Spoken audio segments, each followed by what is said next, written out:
Pinasok na.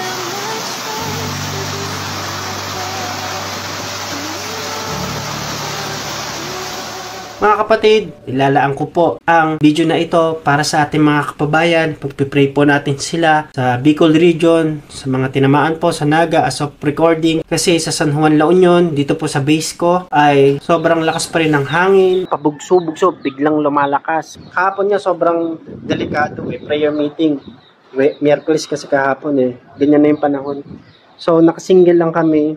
Daming nalalaglag sa puno ng mga sanga, ang lalaki. Kaya delikado. Ngayon, signal number 3 tayo sa Region 1, sa La Union. Ganito yung nararanasan natin. Sobrang lakas ng bagyo. At napakalaki ng sakop ng bagyo po. We pray po na makatulong po yung video po na ito sa mga maabot po sa ating mga kapatid po na may kaya. Di lang po sa mga follower po ng Gabueno Ministry, kundi sa makakapanood po, pwede po kayo magpadala, mag-send yung mga bagay na meron sa atin, Gcash, o kaya naman, mag-PM po kayo sa akin. At meron tayong mga kababayan na taga Bicol po, pwede tayo makipag-communicate. So, recording mga kapatid, marami pong na-wash out, marami po ang hindi pa rin kumakain at kailangan po nila ng tulong pinansyal. Yes, we can pray, pero hindi natin tinatanggal yung realidad na kailangan po nila ngayon ng mga bagay po na ito.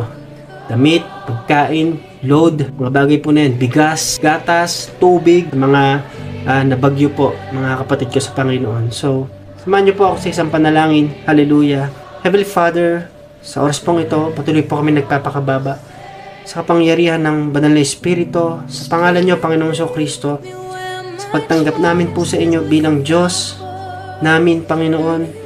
Sa oras pong ito, humihingi kami ng gabay, sama na aking kapatid. Nasa kabilang screen, napapakinggan po ang panalangin ito. We pray, Lord, na patuloy niyo po sila na ingatan, proteksyonan. Sila man may karamdaman, ay patuloy kayong mag-heal, Panginoon, sa kanilang mga physical na pangangatawan. Habang pinapakinggan po nila, Panginoon, ang prayer na ito, ay patuloy na mag-manifest, Panginoon, ang power ninyo sa kanilang katawan.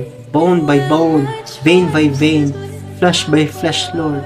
Blood by blood, maranasan ng bawat isa na hinihingi ang kagalingan nagmumula sa inyo, Panginoong Kristo, ang kagalingan, Panginoon, at wellness, comfort sa kanilang mga pakiramdam sa oras po ito.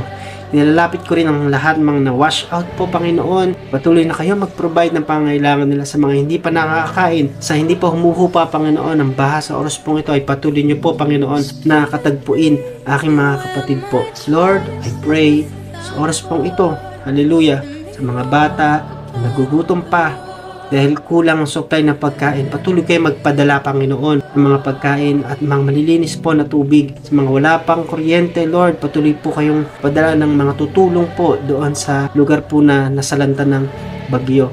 We pray na sa oras pong ito, hallelujah, sa mga nakakapakinig po ng video pong ito at sa mga makakapag-share, ay patuloy niyo po, Panginoong, i-bless. Lord, this video, this prayer ay maging testimony na kinatagpo niyo po ang lahat ng lumapit at tumawag po sa inyo, Panginoon. Salamat po sa mabiyayang presensya niyo na nararanasan namin hanggang sa oras po na ito, Panginoon. Ano man yung pinapaisip ng gawa ng kaaway, bakit nagkaroon ng ganitong sakuna, calamity, nagkaroon ng pangyayari sa buhay namin na ganito, Panginoon, I rebuke any hindrances, any negativities, Panginoon, na binibigay ng kaaway. At sa oras pong ito, payapain niyo po aking mga kapatid sa mga nasa kabilang screen at ang mga kapatid ko po na naguguluhan. Patuloy niyo pong paliwanagin, Panginoon, magkaroon ng peace of mind. Ilayo niyo po sa matsaring pag-iisip, Panginoon, ng mga bagay na makakapagpabagsak, makakapag-down ng kanyang faith. Salamat po sa inyo ko po binibigay lahat ng ito. Ito po aking dalangin sa pangalan ni Jesus.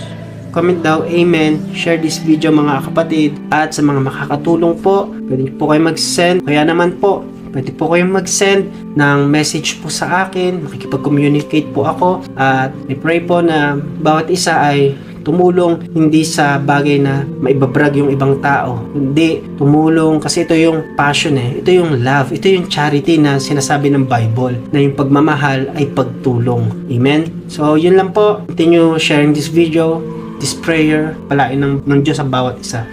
God bless you, kapatid.